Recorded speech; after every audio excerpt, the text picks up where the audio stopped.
Assalamualaikum warahmatullahi wabarakatuh. Jack.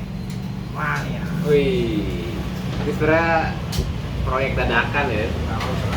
Gak dadakan sih, tapi ini episode 0 dan kita mau berencana untuk mengisi channel dari The Jack Mania Manggarai alias Balap Rapas Manggarai.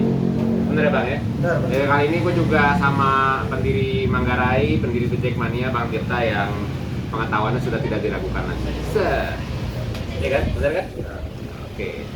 Dan memang apa ya, Bang Tirta ini pengen banget sharing sama kalian juga terkait gimana sih istilahnya tim Persija ini kedepannya bagaimana gitu. Karena Bang Tirta sendiri sudah banyak pemikiran terkait dengan skuad Persija sendiri, dan apalagi ini juga dikhususkan untuk menyambut musim baru, menyambut kepengurusan baru, dan menyambut channel YouTube yang baru gitu Bang. Mantap ya.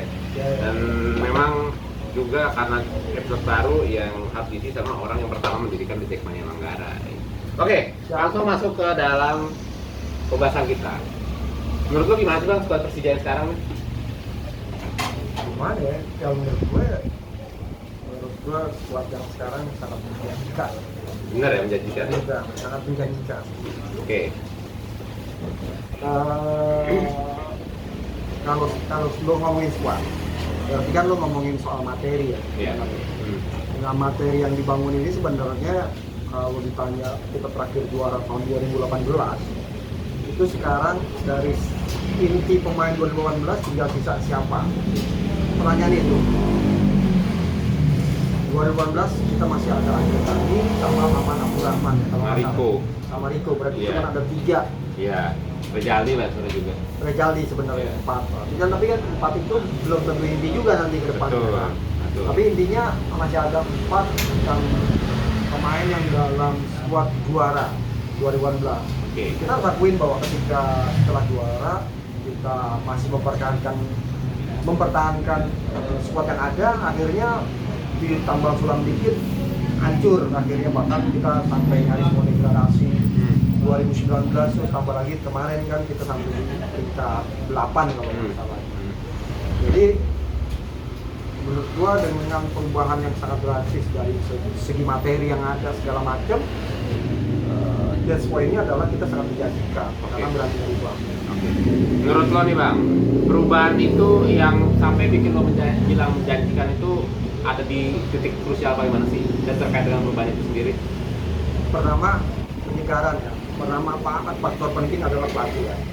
Tapi pelatih yang juga mempunyai konsep, maksudnya yang didukung secara bagus oleh manajemen. Karena ini tahun kemarin ketika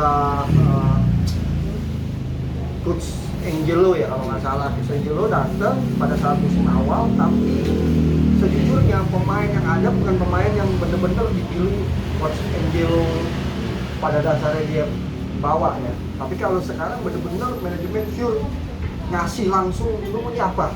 Bagaimana? Lu mau skuadnya seperti apa? Lu mau bagaimana? Ini ada pemain-pemain yang baru. Jadi gua rasa saudara arahnya udah benar. Jadi ketika lu mau ngikut pelatih, tiba-tiba ada beberapa pemain yang ada istilahnya ada konsep yang pengen gua mau jadi pelatih, tapi lu ikutin mau gue, itu maksud gue kayak gitu loh. Dan ini disupport sama manajemen, itu maksud gue penyegaran. Pertama adalah sektor pelatih. Kedua, pelatih bisa nilai, dia mungkin juga bisa melihat rekaman segala macam pertandingan kemarin segala macam.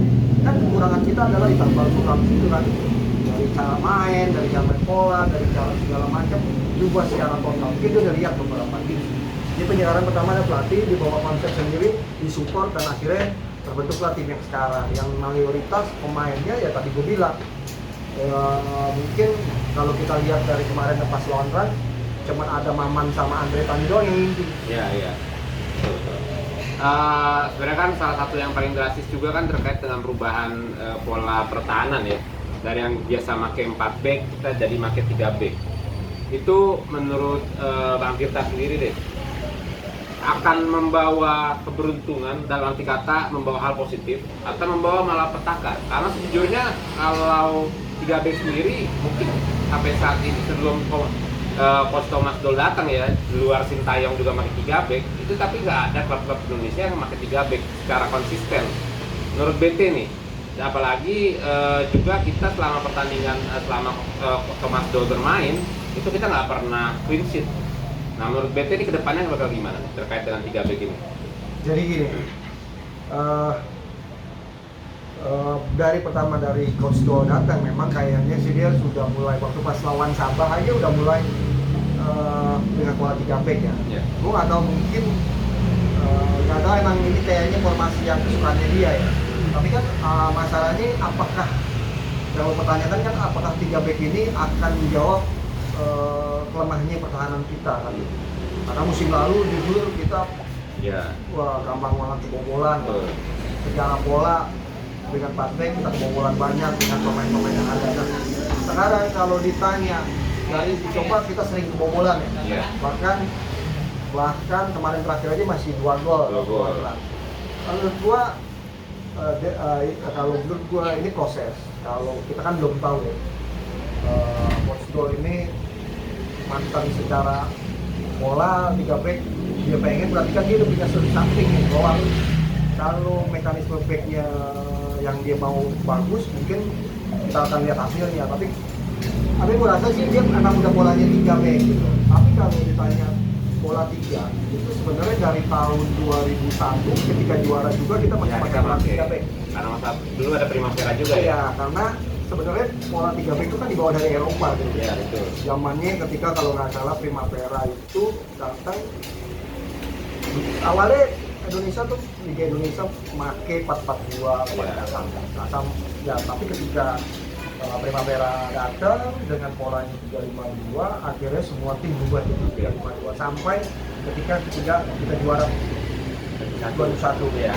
Dan setelah kenapa sih sekarang polanya semua rata-rata 4-3-3 gue juga nggak tahu yang bawa seperti apa, tapi tiba-tiba 4-3-3 kan ketika mulai kayak mulai collab kalau nggak salah jadi pelatih kan mulai itu yang waktu Piala Asia tuh yang Boy, Budi Sudarsono depannya BP kalau nggak salah, terus tengahnya Firman, Samsul sama Ponario.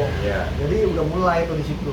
Jadi berubah 4-3-3. Nah, tapi sebenarnya kan pelatih itu mengubah pola itu berarti punya dasar. Jadi mungkin ada kecocokan dari skemanya dia, mainnya dia nanti seperti apa. Ya kita tunggu aja apakah dengan pola 3 ini menjadi sesuatu yang baru. Gue main pasti sesuatu yang baru.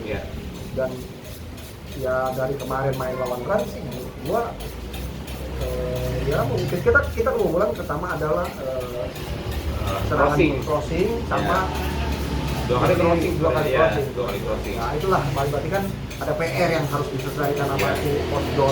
Oke. Tadi kita ngomong pertahanan. Nah ini terkait dengan kedalaman squad. Kalau kita ngomongin ras itu kita nonton babak pertama kita puas banget jujur ya. Gue nyampe jujur gue nonton sama Awiji juga pusing banget waktu itu. Gue pusing bukan dalam arti kata bingung ya mainannya, tapi emang terlalu bagus menurut gue untuk Persija berkaca sama 2-3 tahun belakangan gitu. Tapi di babak kedua ya suka nggak suka kita bilang bahwasannya pertandingan Persija ini rada membosankan, apalagi ketika pemain asingnya itu diganti. Nah menurut lo kedalaman skuad ini gimana? Akan jadi buat si Malakama kah ketika nanti pemain asing kita cedera, atau mereka masih bisa berkembang gitu? Kalau gue sih tetap bilang bahwa kedalaman skuad kita juga lumayan bagus ya. Pertama gini aja lah. Kemarin waktu lawan Rans babak pertama kita bagus. Strikernya kan ada 3-5-2 kalau nggak salah, di situ ada Ginanjar juga. Bahkan bisa juga jadi 3-4-3. Iya. Karena Hanu kadang-kadang suka di depan juga. Betul. Ya. Pokoknya 3-4-3 atau kadang-kadang 3-5-2. Tapi ketika diganti babak kedua, ketika kita habis 4-2 tuh, habis penalti kalau nggak salah, itu pemain mulai diganti tuh, dan asing lah 2 orang itu. Sebenarnya dalam penyelesaian seperti tadi, dalam penyelesaian pola untuk 3-5-2, 3-4-3 ini kan pemain belum ngerti banget sebenarnya. Jadi bukan soal dia kualitasnya jelek, tapi belum ngerti banget cara bermain pola 3-5-2 atau 3-4-3 ini gitu, karena belum ngerti. Tapi kalau pemain asing ya karena dia udah biasa main seperti pola yang mau nyedot, karena Do milih berarti kan dia orang udah biasa main pola itu. Ditambah kemarin waktu lawan Rans, kalau kita perhatiin menit 70 ketika Hansamu diganti, Hansamu jatuh, itu sebenarnya nggak ada penggantian itu. Kita main cuma 10 orang ya. Jadi dari menit 70 kita main 10 orang. Jadi kalaupun kita dilihat jelek atau diburuk, ya memang kita nggak ada pemain kita cuma 10 bukan 11. Jadi nggak bisa juga tuh, nggak jaminan juga kalau pemain lokal nggak bisa berkembang atau jelek pada karena memang cuma 10 pemain. Jadi agak sulit juga, ditambah ya jadi ya penyesuaian pola juga segala macam ya. Ya gue berharap sih kalau gantinya aja kan sebenarnya kualitasnya itu lokal lah ya, lokal. Kalau Ginanjar ada di situ, ada Rico, ada Cawor ya kan, tengahnya juga ada si Reski, ada si Hanif, harus kan ada Toncip, harusnya mah levelnya nggak jauh-jauh amat harusnya. Kita juga kebetulan kan baru kedatangan Abdullah Yusuf Helal. Nah kebetulan dia posisinya sebenarnya penyerang juga gitu, sama kayak Michael Termensik yang memang penyerang. Di sisi lain kita juga punya banyak penyerang muda, dan menurut gua kalau di level lokal tuh gaya lumayan handal. Dari Cawor, ada Taufik Hidayat, ada Raffi juga, dan bahkan sekarang Dol mencoba untuk menaikkan Ginanjar gitu. Nah tapi kan di sisi lain kita lihat ada 2 penyerang asing yang ada kemungkinan besar dia menjadi inti. Sementara ada juga penyerang lokal Indonesia masih muda yang seharusnya mendapatkan jam terbang gitu. Nah menurut Bang Tirta nih, ada peluang besar nggak sih bagi pemain-pemain lokal muda ini untuk memang tetap berkembang gitu di Persija? Kalau gue sih, gue masih percaya ya bahwa Dol ini bukan tipe yang nggak bisa ngorok apa, bukan dia ada pernah statement. Kalau memang dalam latihan potensinya bagus, pernah tuh gue dengar juga akan dipaksain untuk main. Walaupun ya harus diakuin kita ada pemain asing di depan lah, 2 itu pasti lah dia, atau 3 bersama Kano. Iya. Tapi kan main bola itu bukan cuma 1 pertandingan, 2 pertandingan. Entah itu nanti akan ada strategi, entah itu akan ada cedera, entah itu ada pembesaran kartu, kita nggak tahu ke depan. Tapi ya itu dia, gue yakin persiapan pemain-pemain muda ini nanti ketika ada Piala Indonesia juga, jadi gue rasa udah dipikirin sama si Coach Dol. Jadi ketika pada saat dibutuhkan dia udah on fire juga. Oke. Nanti tetap optimis ya, BT ya. Oke.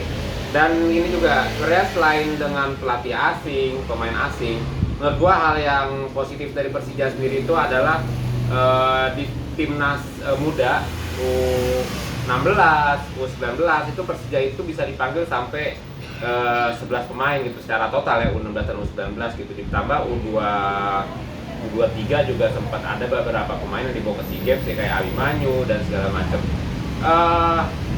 Kira-kira mungkin kalau untuk satu musim ini dia nggak dipakai, mungkin nggak dipakai banyak ya, apalagi ada timnas U20 akan main di Piala Dunia. Tapi menurut Bang Tirta sendiri ini untuk 2 tahun atau 3 tahun atau 5 tahun ke depan, ini harapan besar Persija itu datangnya dari pemain muda yang banyak bermain di timnas ini atau dari pemain asingnya? Kalau dari kacamata Bang Tirta? Harapannya ya? Kalau menurut gue Persija ya kan kalau pemain Persija U20 itu kan gue yakin sih ini kan jeleknya PSSI adalah jangka panjang tuh kalau apa namanya training centernya yeah. itu yang dikeluhkan sama Thomas Dol juga, karena menurut dia harusnya nggak kayak gitu, karena jangan sampai juga lu berkibar di luar tapi di klub sini nggak pernah latihan, jadi kadang-kadang pelatih juga bingung, gue menurunin dulu tapi gue nggak tahu kualitas lo, walaupun ada di timnas gitu, tapi kan tetap pelatih punya pandangannya beda-beda nih. Iya. Lu bagus di STY, belum tentu bagus di gue kan gitu. Iya. Nah kalau gue berpikir bahwa untuk setahun, 2 tahun, 3 tahun itu kayaknya untuk yang U20 ini memang fokusnya udah ke timnas, karena ya menurut gue setelah Piala Dunia U20 baru gue yakin ini akan dikortikan sama Persija. Pun sekarang dia main di Piala Indonesia atau di mana ada kemungkinan juga sih. Jadi menurut gue masih ya mungkin untuk pelapis masih bisa, bahkan kalau menurut kalau bisa tuh kayak model Ferrari atau Cahya Supriyadi atau si Niko itu boleh lah dicoba one day main biar jam terbang dia juga. Prediksi Bang Tirta, siapa dari keempat pemain asing kita ini, ada Hano, ada Kermesik, ada Kudela, ada Abdullah Yusuf, siapa yang akan bersinar atau semuanya akan bersinar? Gue sih kalau tanya berharap semuanya pengen bersinar. Iya. Tapi maksud gue, ya mungkin kalau melihat rekam cedera atau misalkan pengalaman bermain ketika di Eropa, kan mereka kan sebenarnya kalau dari 3 pemain pernah main di Slavia Praha lah, itu mereka pernah main di Liga Champions. Karena kan kalau di si Hano ini dia main di banyakan di Bundesliga 2 gitu. Tapi di sisi lain ternyata dari satu pertandingan ya, ini dari satu pertandingan sekali lagi, ternyata yang paling bersinar malah si Hano gitu. Apakah kemungkinan semuanya bisa bersinar atau bagaimana gitu? Bang Tirta ada prediksi nggak? Kalau gue melihatnya kayaknya akan lebih bersinar semua. Semua ya? Karena soal kan sebenarnya lo melihatnya gimana nih, bersinar itu karena ngegolin apa karena dia Mengangkat tim lah tim, kan banyak nih. Iya. Kadang orang kiper sama penyerang bersinar atau back sama penyerang kalah bersinarnya back kan gitu. Kalau kita mau jujur, orang akan melihat yang golin daripada orang yang bertahan kuat gitu ya. Tapi secara keseluruhan kita harus akuin bahwa kita masih ngelihat itu loh, masih ngelihat sisi itunya gitu, nggak ngelihat sisi yang lain ya. Itu maksudnya. Terus soal bersinar, gue sih berharap semua. Tapi kalau gue lihat Hano ini kan menurut gue sekarang playmaker yang kayak Indonesia udah dikejutkan dengan playmaker baru model itu. Iya, karena ini belum ada ya gitu modelnya gitu. Iya, selama ini kita dibiasakan dengan playmaker yang jago giring bola, jago umpan-umpan satu dua, jago playmaker seperti itulah gitu.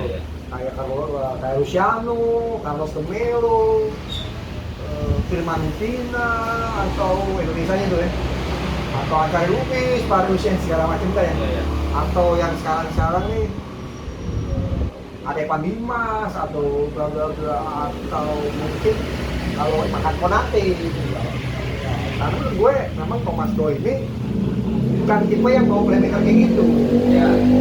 Jadi kalau gue lihat Hano ini tipe yang nggak pegang bola pasti. Ya itu dia, gue juga karena apresiasi juga dengan polanya Sito. Dia nggak suka dengan banyak pegang bola, dia nggak suka juga banyak yang bawa bola sprint gitu, gojek, tapi dia main bola pasti, efisien maksud gue. Dan Hano ini salah satu playmaker yang bisa itu. Dia bisa tahu ada di depan, bisa tahu ada efisien juga. Dia tahu ketika lari, dia tahu gitu ketika dia posisi, dia tahu ketika shooting. Nah itu lebih susah. Dan itu jarang ya? Dan itu jarang. Belum pernah ya? Kayaknya belum ada ya? Belum ada. Dulu gue sempat nggak ada juga. Jadi kalau kayak Eropa paling dekat William Quinn, tapi William Quinn udah terkontaminasi dengan Indonesia dengan banyak gocek ya kan? Iya. Banyak skill. Tapi kan kalau Quinn itu kan skill ya. Dia bisa gocek. Kalau Hano dia benar-benar kayaknya buat gocek juga nggak terlalu. Dia beda. Dia Jerman style banget, dia bawa Jerman style. Nah itu yang ditemuin baru dengan klub Indonesia merasa kaget dengan kemarin uji coba lawan France, kagetnya itu sih. Nah, ini kan kita ada 2 kompetisi sebenarnya. Liga Indonesia ada, Piala Indonesia ada.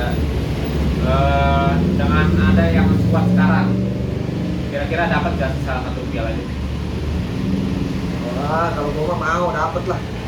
Gue mah yakin. Sekarang apa sih perbandingan sama tim yang lain, gue juga bingung. Gil, sekuat kita, gue nggak bilang ini bintang ya, banyak atau apa sih dibilang selain bintang itu apa namanya itu? All-Star atau apa sih kalau sekarang Galacticos gitu. Ya. Tapi gue bilang ini sekuatnya komplit. Dan gue yakin Coach Joe juga tahu dia memilih komposisi tim, dia tahu ini akan berbuat kan kalau pelatih itu ada plan A, plan B, plan C. Ketika A cedera nih yang main, ketika B cedera ini. Jadi mereka udah punya konsep tuh. Punya konsep. Jadi dia tahu nanti juga akan ngikutin Piala Indonesia. Jadi ketika dia tahu ada Piala Indonesia, dia pasti udah mikir tuh, oh ini buat arahnya ke sana, ini buat arahnya ke sini. Dia tahu kan, dan statementnya Joe juga bilang kan, gua akan kejar juga nih Piala. Kalau menurut gue berharapnya dua-duanya. Udah pasti dua-duanya ya. Pesaing terberat deh, atau mungkin yang secara materi bisa hampir sama dengan Persija gitu di klub Indonesia sekarang, siapa menurut Bang Tirta? Saing terberat ya. Kita harus akuin bahwa Persib lumayan ya, maksudnya salah satu yang karena gue nggak bilang bagus kayak main, tapi gue bilang kita ngomongin materi. Kalau ditanya bagus, Indonesia masih ya bukan soal, makanya ini kita apa yang kita cari kalau bagus di Indonesia gitu kan. Yeah. Tapi materinya itu menurut gue masih ya kedua. Arema kan dari juara Piala Presiden kemarin. Arema salah satu karena dia materinya nggak komplit. Maksudnya tuh gue bilang materinya yang bagus tuh bukan berarti ada pemain bintang kan, tapi pergantiannya itu ada squadnya ada banyak gitu. Kalau Persib kan lo masukin Marco, masih ada si Abdul Aziz, masih ada Beckham, ada juga ada Kambuaya. Jadi pergantiannya dia masih Ada lawan squadnya bagus ya. Masih kedalaman squadnya bagus. Kalau bintang semua bintang. Arema juga begitu, nggak ada Iwan Dimas, tiba-tiba Viola main bagus. Terus kemarin nggak ada si siapa, ada juga tuh yang Jepang segala macam itu ada. Ya menurut gua Arema salah satunya. Terus Bali tetap ya. Bali tetap karena dia asingnya bagus. Dia juga kedalaman squadnya juga banyak pemain-pemain pengalaman juga. Walaupun Bali kalau gue ngelihat ya ini kan kiper aja ada dua bagus. Iya. Ya baik, mungkin kalau gue Ops lah. Bali itu terlalu banyak pemain tua. Jadi gue sih nggak nempatin Bali sebenarnya, tapi feeling gue Bali tetap ada di top level. Iya. Top level. Nah, terus ke Persib, Arema, Bali, Semarang, jangan lupa sama Semarang. Oh, iya. Tapi Semarang jeleknya adalah ketika nggak ada Portes kemarin dia bingung mainnya. Oh, yang lawan Arema kemarin. Iya. Terus tambah lagi kalau kedalaman squadnya nggak begitu bagus seperti Persib. Tapi dia salah satu unggulan. Tapi yang harus udah hitamin adalah Borneo. Borneo itu kalau lihat kemarin main lumayan dia, kedalaman squadnya juga ketika gantiin Kuiri, ada siapa Lini Pali, ada si Sarin apa namanya gue lupa lah. Terus ada juga temen mungkin ya itu dia mentalnya Borneo belum punya seperti Arema kemarin kalah tuh. Iya. Ya, itu ngaruh juga tuh, yang pernah juara itu ngaruh kata-kata seperti di situ. Ya pokoknya kalau ditanya top levelnya dulu Persija, Persib, Bali, Borneo, PSIS, Arema. 6 tuh ya. Ya kalau gue di antara itu ya mungkin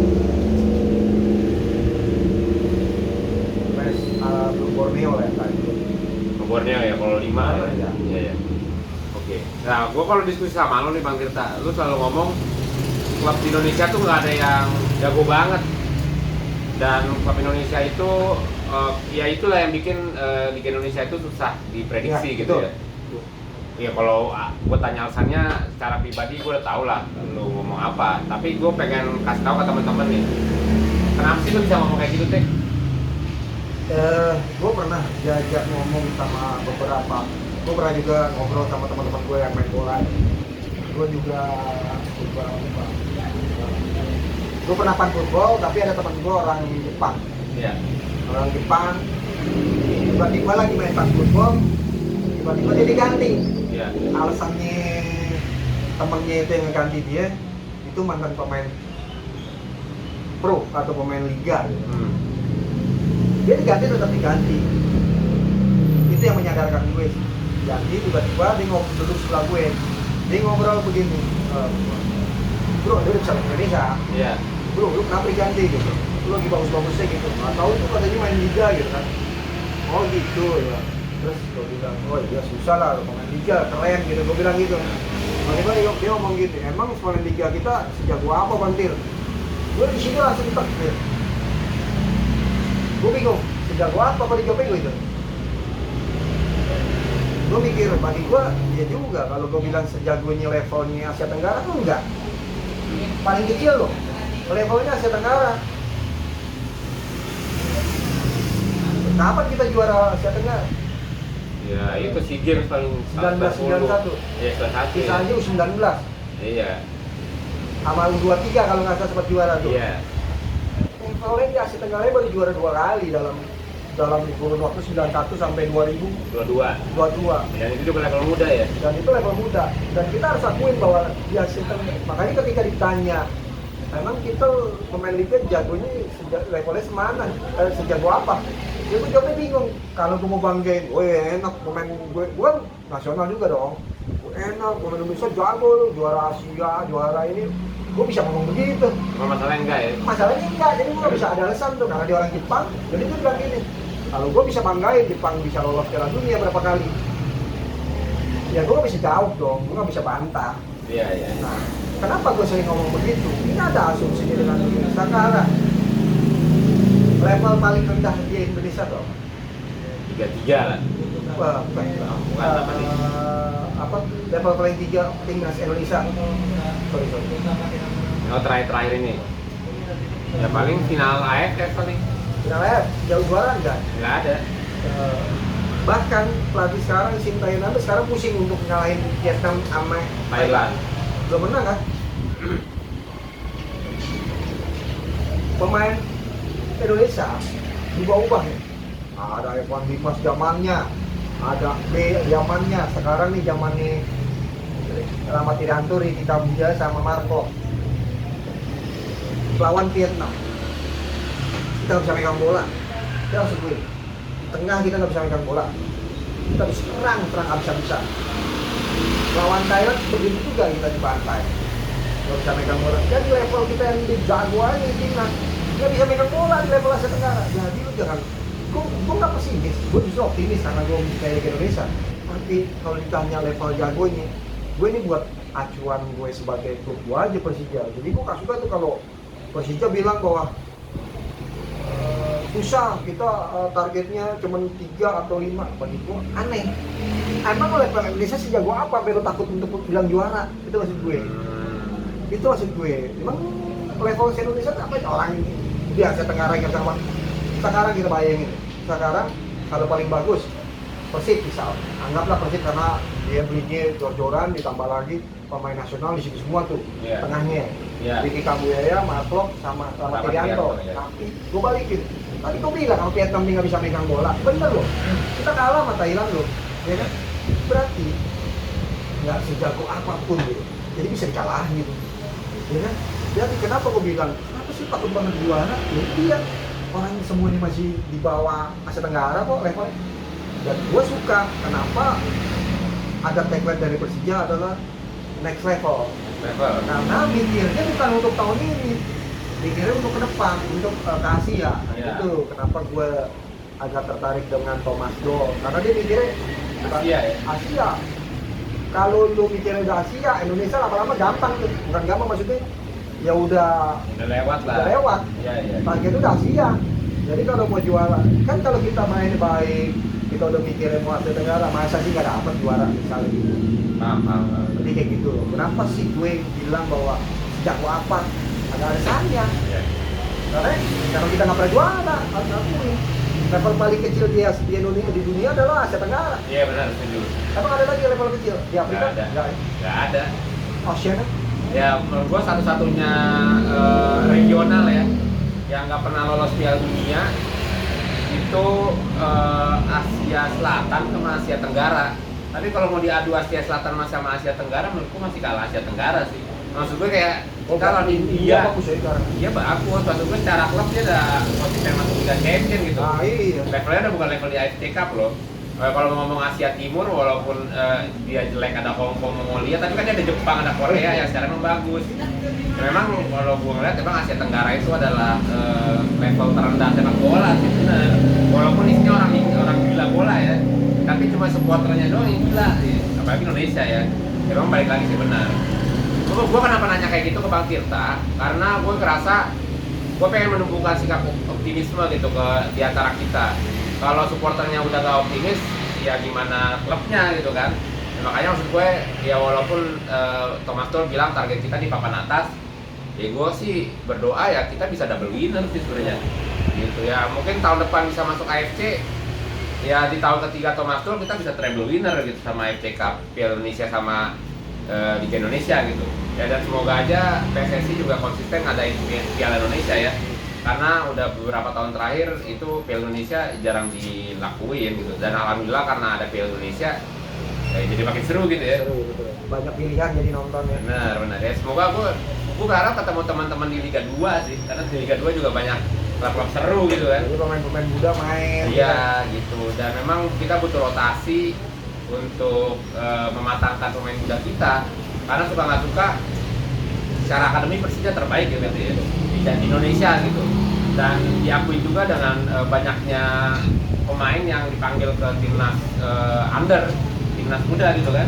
Banyak ya karena uang dari akademi kan pemain itu ada yang ngambil. ya betul Kalau lu lihat berhasil apa kagaknya itu klub kan pemain itu diambil timnas. betul.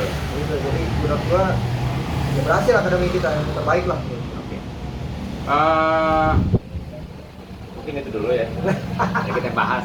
Nggak, karena jujur gue kalau untuk pembahasan ini sama Bang Tirta ini sebenarnya banyak yang mau dibahas. Jujur ya, kita dari 6 bulan lalu kita sudah merencanakan untuk membicarakan hal ini, bukan bahkan dari tahun lalu ya. Iya, Tahun lalu kita mau ngomongin Euro, ngomongin Piala Amerika, ya banyak lah. Nah tapi kan kita juga sebentar lagi udah Liga Indonesia udah mulai. Makanya kita bicara Liga Indonesia ya. Nanti kita Liga Eropa kan mulai. Bahkan kita tahun ini ada Piala Dunia gitu. Makanya kalau misalkan mau dihabisin sekarang, ya nggak bakal ada episode selanjutnya gitu. Ya makanya semoga aja video podcast kita kali ini bermanfaat buat teman-teman. Ini juga video podcast pertama setelah kepengurusan baru. Tadi gue juga izin sama Bang Ateng, korwil kita yang baru, untuk mulai ngisi channel YouTube-nya Manggarai. Kalau kata korwil, ya selama positif buat anak-anak gas aja ketua gitu. Siap perintah saya mah. Apalagi Bang Tirta juga emang getol banget pengen bikin kayak gini, karena ya di luar juga udah ngerasa banyak yang hal kayak gini, dan memang apalagi Bang Tirta juga secara kemampuan sudah tidak diragukan lagi sejujurnya gitu ya. Tunggu aja episode-episode selanjutnya. Semoga bermanfaat untuk kita semua, semoga menambah ilmu kita semua, dan kita selalu berdoa ya Bang ya, kita optimis bahwasanya Persija tahun ini bisa mencetak hasil yang semaksimal mungkin. Terima kasih juga buat Oh iya, kita juga terima kasih buat tempat ini loh. Ini bisa mengisi kalau lapar-lapar datang aja ke kebab Saudi Asami ya. Di daerah mana nih? Namanya Sawah Kecik ya? Sawah Kecik ya, ini langganan Bang Tirta juga. Ya kan? Oke, terima kasih teman-teman, wabil khusus teman-teman Manggarai sudah nonton. Semoga bermanfaat untuk kita semua. Assalamualaikum warahmatullahi wabarakatuh. Ece. Mana ya?